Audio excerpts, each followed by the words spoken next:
Welcome back to Backyard Builds, guys. Today we're doing some sheet metal stuff. So let's get to it.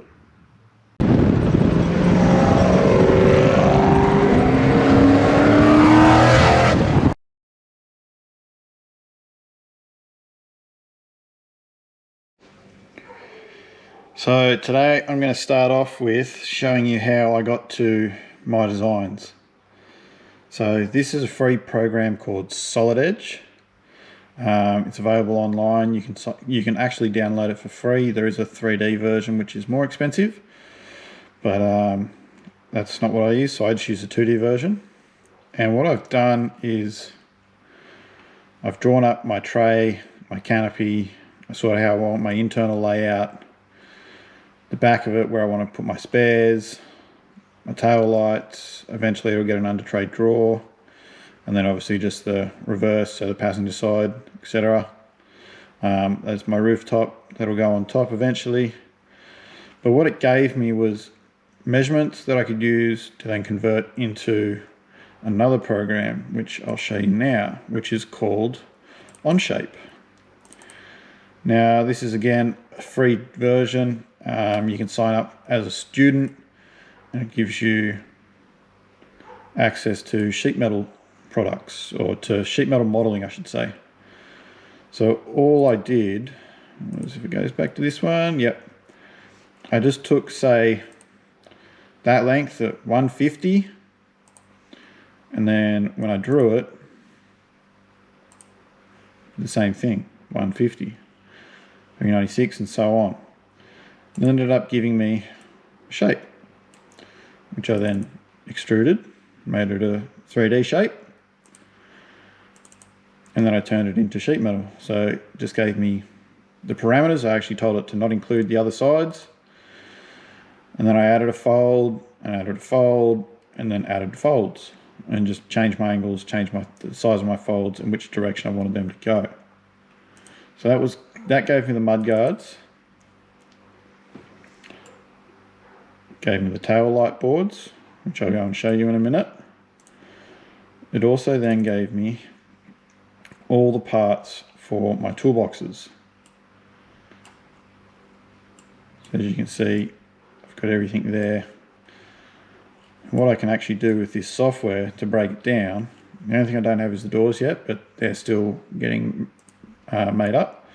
So I can actually make this into flat shapes, as you can see here. And it gives me all my fold details, all my part details, where the folds are, etc. And just gives me all the information to get these parts made up. So what I did was I actually sent these out to a previous employer of mine and got them punched out. I got the toolboxes punched out and folded up for me. And then I got the mud guards done by another ex-employer who plasma cut them out and folded as well. So 2 bits of free software that are very, very useful for me, and give me a lot of time, or save a lot of time and effort. So yeah. Now let me go and show you the actual products. Now what I did was I told the people that I wanted to make them out of 3mm alley. I supplied the sheet to them, and they turret punch these out. If you want to look up what a turret punch is, you can. These were actually, plasma cut out, and the toolboxes here were turret punched out, which is why you can see it's sort of like got little nibbles from where the tooling was. So I've got both sides. I've got passenger and driver's side toolboxes and mud guards here. I've got to get all the joints welded up, get the toolboxes made up, because it was much easier to get pieces made up. Ooh, that was a bit loud. That all line up, etc. And make up walls and all the other pieces. So to start it off, I better start putting all this stuff together so I can mount it on the car. Let's do it. So this is my driver's side toolbox clamped up. what I do need to do is just pull it back apart and just do a little bit of filing in some corners just to get the fit up a bit tighter. Needs to be a little bit of hammer and dolly work on some, just to tighten it all up. You know, it still needs to push in spots, tighten back up. But all these parts I had a previous employer punch out for me, and I supplied some drawings for him to fold up. It did cost me a little bit because I don't have access to the gear anymore, but that's alright. They've actually come out really nice and they're basically perfect for what I need to do. So let's get the welder plugged in and get it set up for AC. Tack all this up and prep all this. Let's do it. So I've just gone over everything with this nice Wiltshire file of mine. It's a number 2 finishing file. All I did was just wanted to take a few burrs off and little punch marks. Just get all the sides smooth. Gave this a little bit of a hammer and dolly with my good stainless dolly. It's nice and square, just to get all the corners squared up. Now I'm going to clamp it back together and start tacking it up. So just set the TEG to AC. This is on a program I set up a long time ago. I find it works really good. What I've done today is set up my Furic cup. This is a Jazzy 10.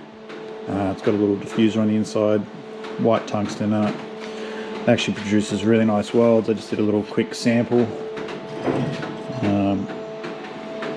Pretty much has everything where I want it. So what I'm going to do is sort of tack, cover my corners for now, just to hold it. Clamp all my pieces on the other side, do the same thing. And then I'll come back through, just tack all these bottom corners. Everything will pretty much be set. I'll just sort of check it hasn't got any rock in it. And then I'll pretty much just start welding it out, because there's no reason why I can't. So yeah, that's it.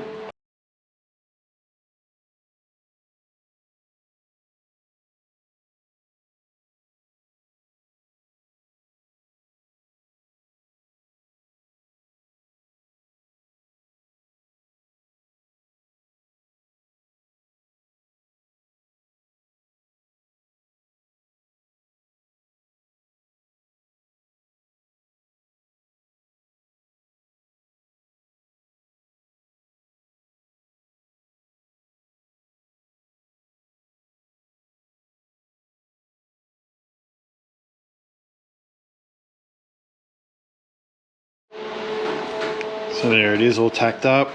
Tacked most of the corners, so halfway between each major joint.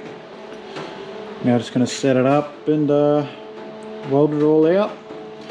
Probably start here and work my way around the back. Might even actually do all these out first, just so it can't pull or twist or anything. Hold itself together. Yeah, that is driver's side toolbox almost done. And then it's on to everything else. So guys, it's actually been a couple of weeks since the last little bit of footage you would have seen. Obviously got the boxes welded up and mounted. How I mounted them was just simply just an angle that was welded on. There's 2 M8 nutserts there, and on the front it's a piece of plate. Well, it's just another bit of 5mm alley welded on there. 2 M8 nutserts in there. You can obviously see the tray is mounted to the car. I've actually had to use the ute, so it's just getting rusty, but it's alright because it's going to get sandblasted. Mud guards are mounted as well. And you can see that there's a nice little shadow gap there. That's just so I get a little bit of clearance with the door eventually, because the door will actually have to close up. And same for them, they're just 4 M8 nutserts. Just need a couple of extra bits of tube that I welded in. So that's what I've been up to mostly, just trying to get those. I have been trying to get the doors sorted. I have some, they're in there. You can just see the damage the router did to them. I could probably get away with using it, but because this is for myself, I'm not going to. I'm actually going to get them recut. So I'm actually just waiting on the router, CNC router guys, to cut those out for me. Another little job I've done is I've actually mounted up the filler neck for the rear tank. I made that up today. Didn't do any filming because I didn't think it was terribly exciting. You might look at it and say, Tom, it's not going to fill because it's level, but it's going to be fine. Like, it's probably going to end up with a little bit of fuel down low right there, but so what? If that's all it's going to be, I'm not worried about it. It does all run downhill, but so it will fill the tank still. And all I've done is just made up like this little aluminium bracket. Eventually there's going to be another couple of bits of tube around here just to enclose it, and just so I get a few more nutserts in it. What else? Yeah, just the trays mounted and using it. Mud guards on the other side, toolbox mounted. Actually found out that we had quite a lot of rain in Canberra a few weeks ago, and they're watertight. They had about an inch worth of water in the bottom of them, so that was sort of handy to know, I guess. The next thing that's been going on is a sedan. So you can see there's a lot of parts on the ground there. Me and my old man have actually just been pulling the wiring out of it a bit today and starting to label everything, work out where it all goes. So that's coming up in a future episode of the wiring. But you guys actually wanted to see that, so it's coming. I want to try and get this thing, well, maybe not running, but a lot closer to being done by Christmas. The other thing I've got made up is I had the water tank parts made up. This tank is 800 by 800 by I want to say 250, but I'm going to give you the right measurement. 250. So that's good, that's made up. There's 3 internal baffles to go in it, and then just my 2 end pieces to cap the box. Everything is folded, so they all sleeve in. Same with the joint on the tank. It's just for a little bit extra strength. That tank is 160 litres off the top of my head. Let's do the math. What did I say it was? 800, so 0.8 times 0.8 times 0.25? Yeah, 16, so it's 160 litres. So if I did 800 times 800 times 250, that's a lot. Yeah, it's 160 litres. So I've still got to mount that. I've got to fabricate. I'm waiting for some stainless connectors. So I need to make a filler neck for it. Also need 2 taps out of it, and I want another hose so I can actually put a quick disconnect fitting on my headboard and actually plug the water tank into my box, because I'm actually going to have a kitchen inside. So I've got to do that as well. Next pieces to get made up, the headboard insert. I need that done. And I think I've come up with a solution for my spare tyre trundle drawer situation. I've got a bit of a plan, so there's going to be a little bit more to come on that soon. I'll just have to order some monster runners. So yeah, things are happening, guys. So keep watching and more to come.